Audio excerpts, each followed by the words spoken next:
Hello, so here we are again with a new video. This time about a different topic, reduction and elongation, avoiding perfect symmetry. So this is something that I kind of baptized myself, imperfect symmetry, but I think it makes a lot of sense and I'm going to justify it here. So I'm going to compare English with other languages, not in depth, I'll do that in other videos, but I want you to think that most languages pronounce the sounds kind of at 50%. It's never too reduced, it's never too long, right? While English, we go from 1% to 99%. I'm going to try to explain it. For example, dad in many languages, Spanish, Italian, Russian, I think even German, is pronounced like papa or papa, right? You can hear right there, I just did something that I could emphasize, this one or that one. But this is just the accent of the word. But I'm still saying both times. Papa, papa. It's right? Just like this. The Spanish vowel, the Italian vowel, the Russian vowel. But when I say in English this, dad, it's a little bit longer. Papa, dad. It's way longer. So that's why I call it 99%. Maybe the percentages are not accurate, but it's the best I can do. And if I say this, I'm still pronouncing one longer than in most languages, father. And this one you see, you barely hear it.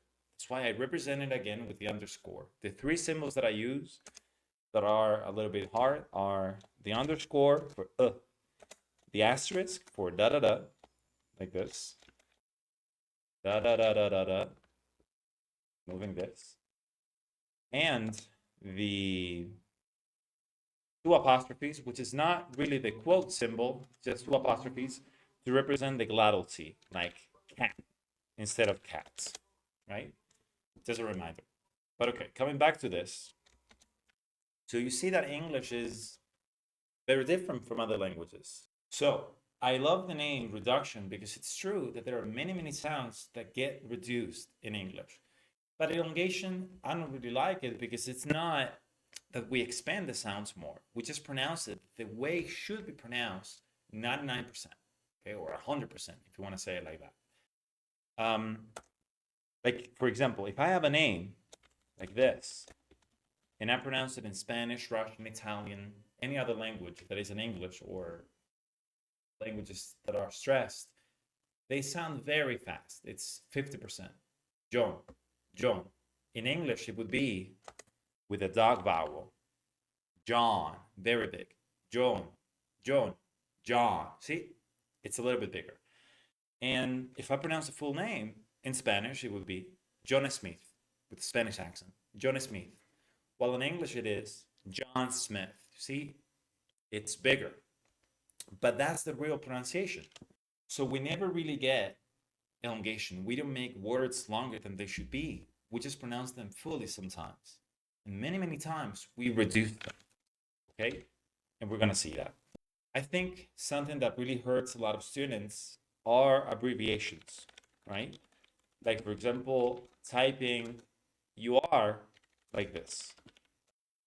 I think that's a mistake because students assume that we do that all the time and that's the only kind of reduction that exists in English. That's not what we do, right? For example, in Spanish, sometimes we say para, which means for, like this, pa. That's not what we do. That's a very unique phenomenon in Spanish that we just reduce the word and that's it.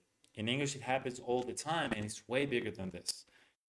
We have abbreviations in English because native speakers are trying to tell us what we do in English, but it doesn't really work. It's more confusing than anything else. I would prefer if English was always written like that, as formal.